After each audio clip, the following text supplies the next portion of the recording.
Bismillahirrahmanirrahim. Assalamualaikum warahmatullahi wabarakatuh. Alhamdulillahirabbil alamin, wassalatu wassalamu ala asyrafil anbiya'i wal mursalin wa ala alihi wa ashabihi ajmain wa ba'd.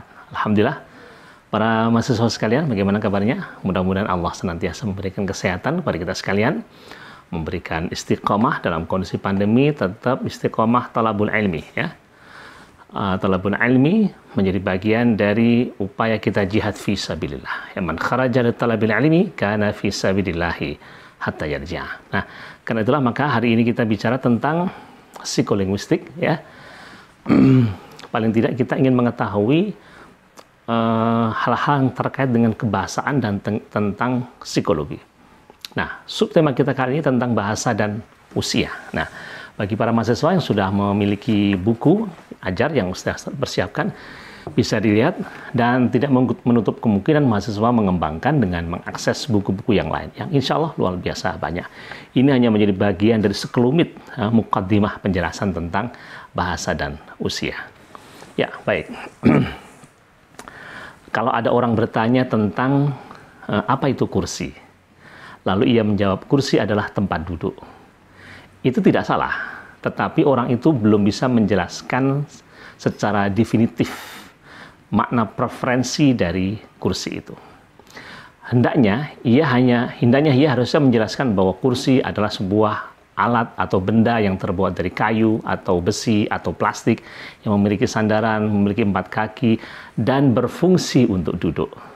Nah, anak tadi baru menjawab fungsi dari kursi, tapi dia belum menjelaskan penjelasan terkait dengan sifat-sifat atau bahan atau hal-hal yang terkait dengan kursi itu.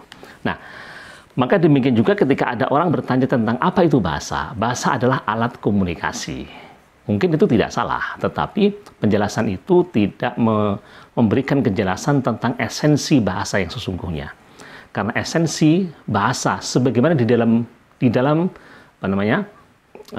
dalam karakteristik bahasa itu, bahasa adalah aswat, bahasa adalah bunyi yang arbiter, bahasa adalah i'tibatiyah. Ada dalam Ibnu Jini mengatakan al-lughah, al-lughah, bahasa itu adalah sebuah ungkapan, ta'biru ma khatara fi bali, sesuatu ungkapan yang ada di dalam hati seseorang dipakai oleh satu komunitas untuk menyampaikan isi hatinya. Nah, itu bahasa. Nah, karena itu maka penjelasan tentang apa definisi bahasa tentu sekali lagi para mahasiswa harus tahu. Bahasa adalah sistem lambang bunyi yang arbiter yang digunakan sekelompok orang untuk mengungkapkan isi hatinya. Misalnya salah satunya mengatakan begitu. Dan definisi-definisi yang lain yang ini tentu sudah pernah kita bahas ketika kita membahas ini kemarin linguistik, ya para mahasiswa. Sebelum belajar tentang psikolinguistik kan sudah pernah belajar tentang ini linguistik. Ini linguistik pertama, ilmu lughah. Ustaz sudah punya bukunya, silakan ulangi kembali tentang materi karakteristik bahasa. Atau silakan dilacak video Ustadz yang menjelaskan tentang karakteristik bahasa. Cari aja Agus Tricahyo karakteristik bahasa, nanti akan ketemu di situ. Fahami tentang definisi makna dari bahasa itu sendiri. Nah, karena itulah maka sesungguhnya bahasa itu tidak sekedar menjadi alat komunikasi, ya. Bukan sekedar alat komunikasi, ia memang bagian dari alat komunikasi, tetapi tidak sekedar itu. Ia menjadi alat untuk transformasi ilmu pengetahuan, ia alat komunikasi juga, ia menjadi bagian dari upaya untuk bahkan merubah sebuah peradaban, salah satunya adalah dengan bahasa. Nah, karena itulah maka, karena bahasa itu terkait dengan wilayah di mana seseorang berada. Karena itulah maka di satu tempat ada budaya-budaya tertentu. Maka secara keniscayaan bahasa akan terikat dengan budaya.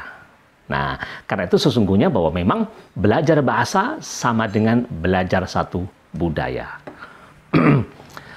Kemarin pernah Ustadz sampaikan bahwa kalau di Indonesia kita bertanya pada orang Indonesia atau orang Jawa, bagaimana kabar saudara dan keluarga, itu pertanyaan biasa.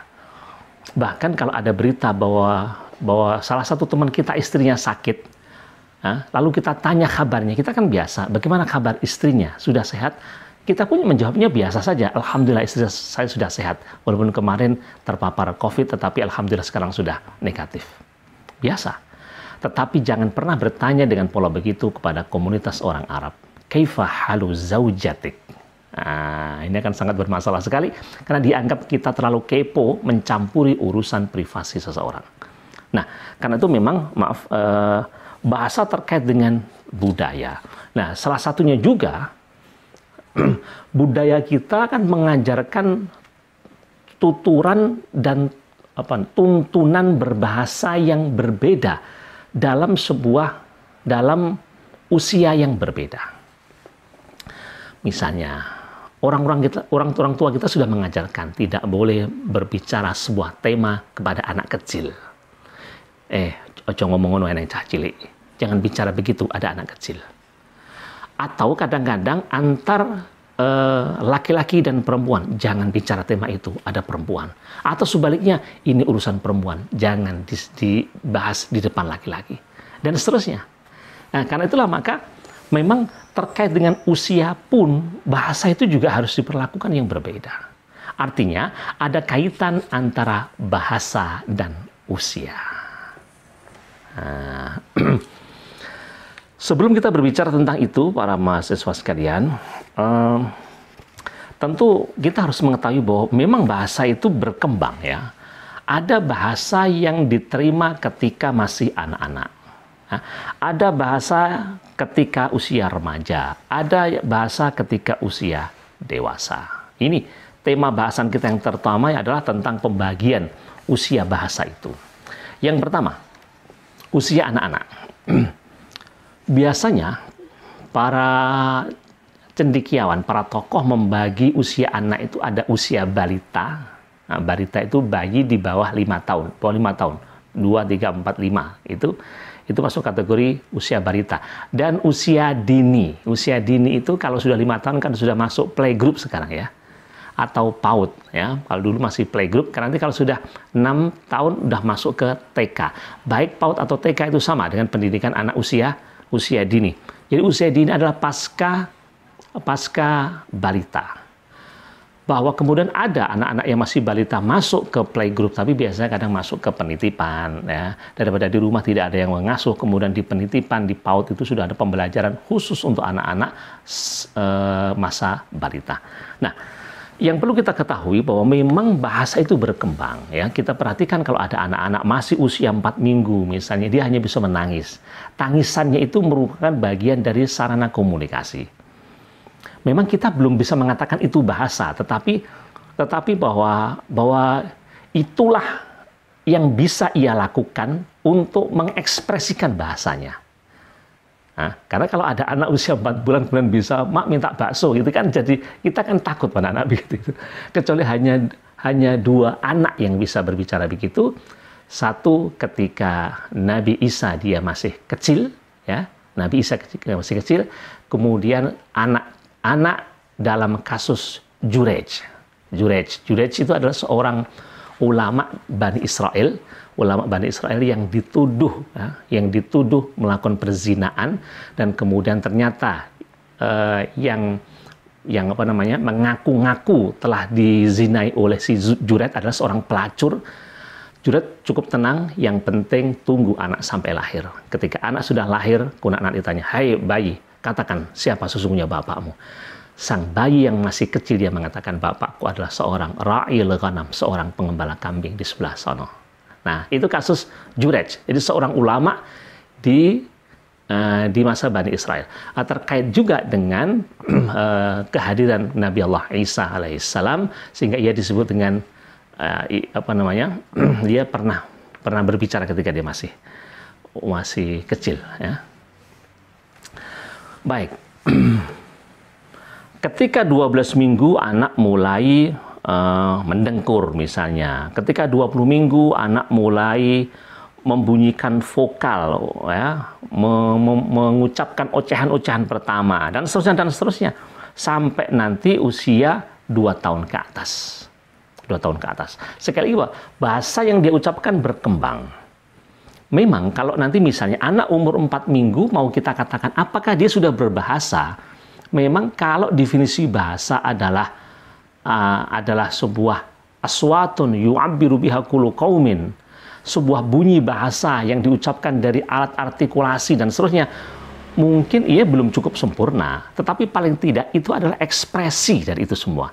Karena baru itu yang bisa dia lakukan. Ya? Itu yang baru bisa dia lakukan. Nah, karena itulah maka paling tidak ada periode ya ketika dalam masa anak ada periode pralingual ya, kalimat satu kata. Misalnya kalau anak itu mau minta makan cukup aja bilang satu kata, maem, gitu aja.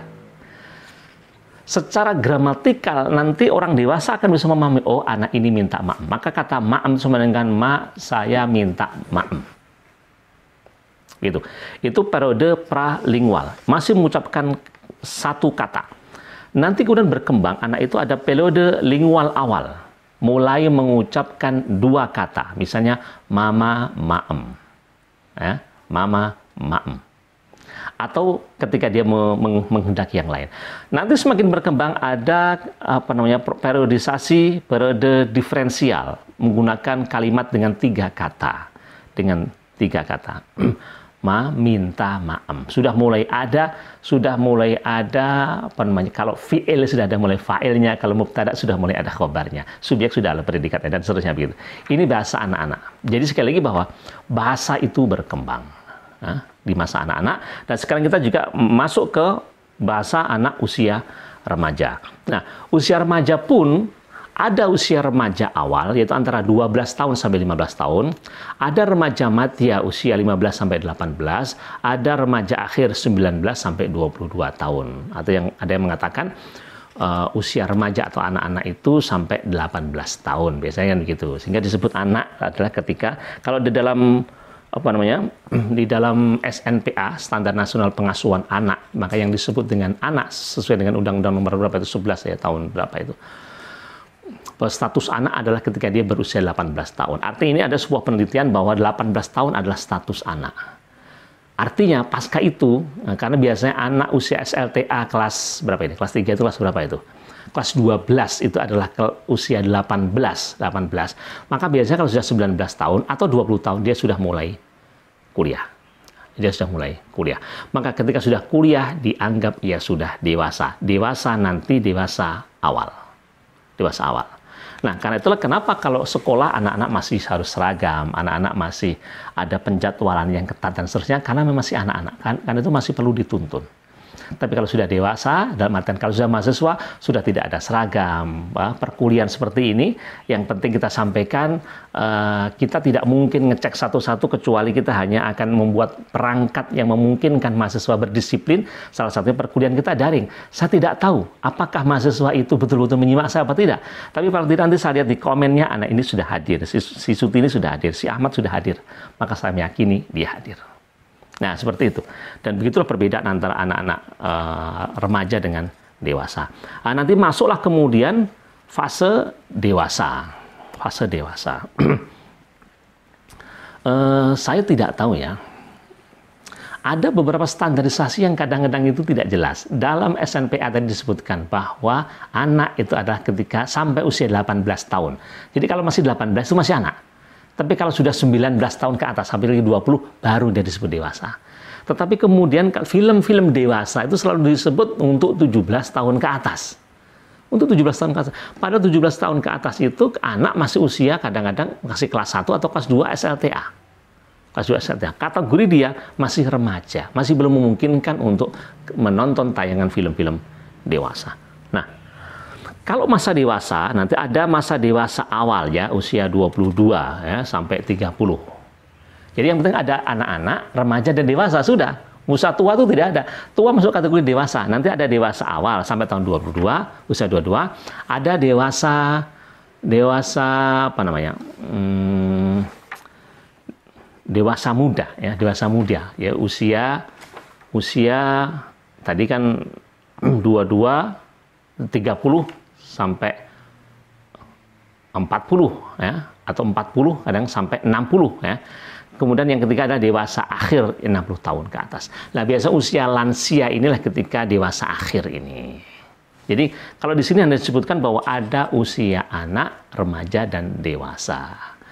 Lansia masuk kategori dewasa dan itu dewasa akhir. Nah, disinilah kemudian perlunya kita membedakan bahasa-bahasa yang dipakai. Bahasa anak tentu harus menghindarkan bahasa-bahasa dalam tanda petik yang kotor, yang jorok.